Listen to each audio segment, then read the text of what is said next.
Bonjour à tous et bienvenue sur boursicoté.com pour cette nouvelle analyse technique Forex, matières premières et crypto-monnaies avec une période de devise euro-dollar donc qui semble vouloir se maintenir ici au-dessus de cette zone des 1.1240. Donc on est venu ici chercher une zone de résistance à 1.1480, une zone que l'on n'avait plus retrouvée depuis ici de nombreux mois. Il faut revenir ici sur cette zone d'évolution ici que nous avions en 2021 pour retrouver cette zone de cotation. Donc on est vraiment ici dans une dynamique qui reste haussière. On est encore une fois au-dessus de la bande de Bollinger supérieure aujourd'hui, ce qui traduit, même si on n'a pas de nouveau plus haut, d'une persistance de cette dynamique fortement haussière. Désormais, nous sommes dans une dynamique forte et donc positive tant que les cours restent au minimum au-delà des 1.1090. Une cassure des 1.1090 ne représenterait qu'un affaiblissement de cette dynamique mais ne l'invaliderait pas. Donc grossièrement, en cas de rupture ici de cette zone des 1.1480, prochaine zone de résistance se situe à 1.1655.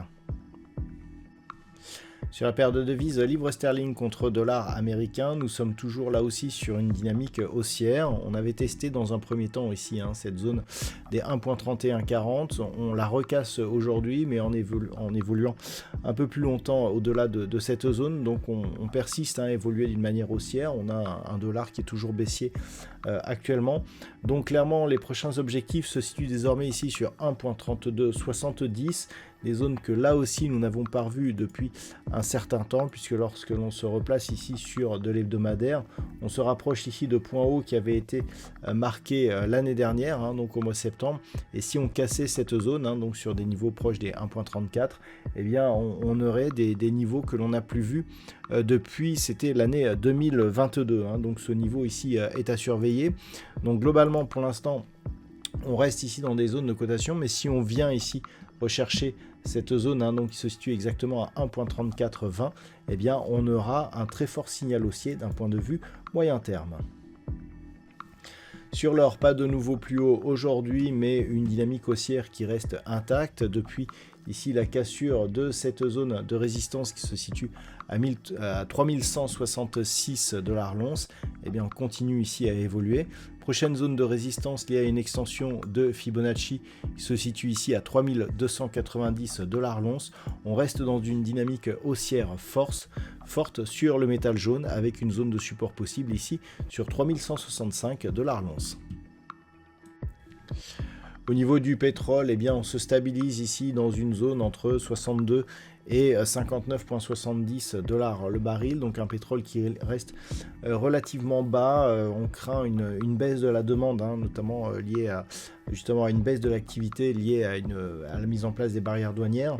Donc pour l'instant, le pétrole reste ici à des niveaux relativement bas.